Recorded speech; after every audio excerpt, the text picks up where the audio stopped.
one of my favorite games to play is Crusader Kings 2, which is basically a medieval politics simulator. You can play as a number of Viking and Rus characters, including the legendary Rurik, and one of the more interesting figures they have included is Dyre the Stranger, as the ruler of Kainugarthr in Kyiv. In this game, Dyre is presented as a genius, whereas Rurik is simply quick, a trait representing above average intellect. Certainly then, Dyre must have been an exceptional historical figure. But the fact is, next to nothing is actually known about him, and he may even have been entirely invented. Dyre was known as Dir in the primary chronicle, the only source to ever describe him. I do not know where the nickname the Stranger comes from. Perhaps it is a reference to his murderer, Oleg, who according to the chronicle represented himself as a stranger when paying Kiev a visit. Most glaring about Crusader Kings is the total absence of Askold, Dir's companion in the chronicle. He is not present as a vassal or at the court of Dir. These two figures are always presented as companions from the start of their short story. According to the chronicle, it was in 862, the same year that Rurik had been invited to rule over Rus, that Askold and Dir were given permission by Rurik to go to Constantinople with their families. According to the chronicle, Askold and Dir were unrelated to Rurik, but were boyars, nobility. As Askold and Dir sailed south upon the Dnipro, they came upon a small city on a hill.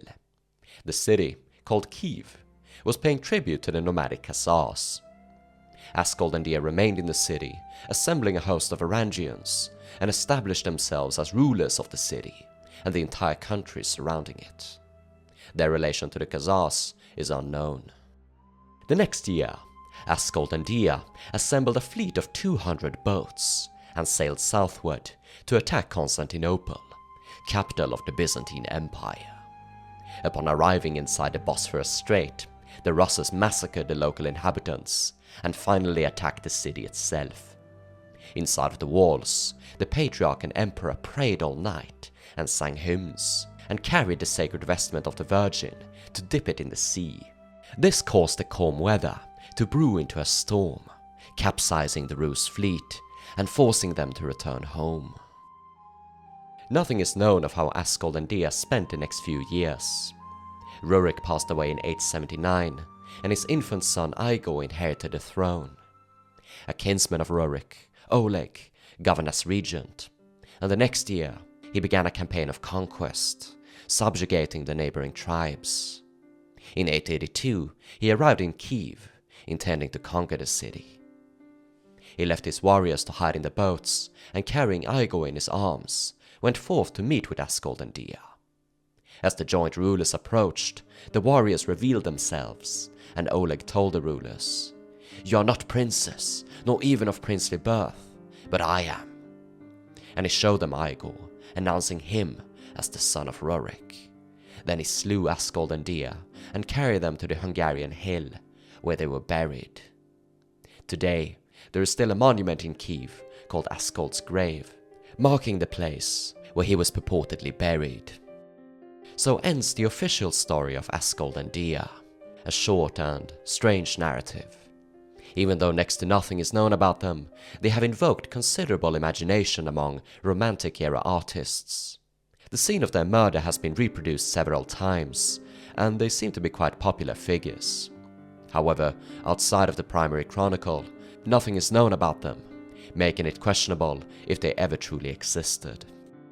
The primary chronicle is a medieval text, largely allegorical, drawing much from biblical legends and motifs, and inventing a lot of details to fit its narrative. It was based on previous texts from Byzantium and Bulgaria, but also on oral tales and local legends. However, the anonymous author often modified these sources to fit its purposes as a propaganda piece, to affirm the legitimacy of the ruling dynasty. Askold and Dir may have existed in some regard, and perhaps we can find out how. A good starting point is the attack on Constantinople, because it was also described in Byzantine sources, so we can be almost sure that it happened. According to the Chronicle, it occurred in 866. According to the Byzantines, it occurred 6 years earlier, specifically during the summer. The imperial army was currently campaigning against the Arabs and was unable to defend the city. A 10th century source, the Chronicle of Master Simeon, confirms that the attack was done by 200 ships. The primary chronicle seems to have based its narrative on this one. Of course, it must be said that the leaders of the Rus attack are never named. But the attack didn't just concern the city itself, but the neighboring villages and islands also. In the life of Patriarch Ignatius, Niketas of Paphlagonia writes the following. For at that time, the bloodthirsty Scythian race called Rus advanced across the Black Sea to the Bosphorus, plundering every region and all the monasteries, and they also overran the small island dependencies of Byzantium, carrying off all the chattels and money, and slaying all the people they captured. In addition, they attacked with barbaric spirit and impulse the monasteries of the Patriarch, and removed every possession they found. And they seized 22 of his most loyal household servants, and cut all of them to pieces with axes on the stern of one of their boats. The Byzantines were shocked that someone would go so far as to attack their religious sites. The narrative echoes the Latin descriptions of Viking brutality in the west, like the infamous assault on Lindisfarne. Now, the primary chronicle seems to have been primarily based on the Chronicle of Master Simeon, which also recounted the story of the Emperor and Patriarch Photios dipping the holy vestments in the sea, causing a swell to capsize the Ruskayan fleet, with only a handful escaping. This might have been a cope. Photios himself described the attack as successful, and the Rus enriching themselves from it. For the Byzantines, the attack was an utter shock. The city itself had not been assaulted for over 100 years, and the Black Sea was thought secure. Shortly after the attack, Patriarch Photios of Constantinople delivered a sermon speaking of it. He called it a dreadful bolt fallen on us out of the farthest north. A thick, sudden hailstorm of barbarians burst forth, referring to them as a Scythian tribe, a catch-all term for anyone of the northern Black Sea. He described the Rus as cruel, marginal and primitive, from a distant land unknown to the Romans. Of course, we know this to be false. According to a Frankish source, the Rus had diplomats present in Byzantium 30 years prior. A few years later, Photios had changed his tune. The Rus attack was met with a typical Byzantine response: diplomacy and missionaries bringing the word of God. In 867, Photios reported the following. The so-called Rus, he now referred to them by their name instead of Scythian, who, after subjugating their neighboring tribes and becoming boundlessly proud and bold, raised their hand against the Roman Empire. Now even they have exchanged their Hellenic and godless teaching, which they held before, for pure and genuine Christian faith. They have made themselves our subjects and friends, and, instead of their petty plundering and their great audacity, they are now charitable. And now the love and zeal of their faith has gone to such lengths, as Paul once said, "Blessed is God in eternity," that they have accepted a bishop and a pastor that was sent to them, and they are embracing the religious observances of the Christians with much effort and concern. There is no other archaeological or written evidence of the Rus adapting Christianity before Olga in the mid-10th century, almost 100 years after Photios' description. However, even though the leaders of the attack are never mentioned in Byzantine sources, some believe that it was carried out by Askold and Dir, leading it from Kyiv. Thus, the theory goes that they were the ones who converted to Christianity. It is a bit strange that Oleg didn't simply subjugate the rulers, but outright slew them. So according to this idea, his murder was part of a religious dispute between the northern, pagan Rus and the recently converted Rus in Kyiv. Some have gone so far as to dub Askold and Dir the first martyrs of Rus, and there is a parallel to the later brothers, Boris and Gleb, who were slain in the 11th century and were canonized as saints. But, again, there is no evidence, be it written or archaeological, of the Rus converting before the reign of Olga in the mid-10th century, almost 100 years later, Nothing was ever heard from Photios or the bishop and pastor he allegedly sent. After his initial letter, he was silent. As for Kyiv, the primary chronicle asserts that it was an established city by the time that Askold and Dir took control over it. Archaeology can attest to the area being inhabited since the 6th century, but owing to natural calamities, was limited in size to a rather unambitious hill fort. Still, it was a favorable location to use as a naval base, so if Askold and Dir existed, they might have set up shop in the hill fort. Kyiv wouldn't expand into a city until the late 9th century, around 887, but it wouldn't really take off until the early 10th. This would seem in line with Oleg and Igor's conquest of the city as told by the primary chronicle. Perhaps they began the urbanization project, or perhaps Askold and Dir did, but it was conquered a few years later. Aside from archaeology, Rus history is shrouded in mystery until the 940s, so it is hard to know what truly happened. It is of interest that Askold and Dir govern as joint rulers.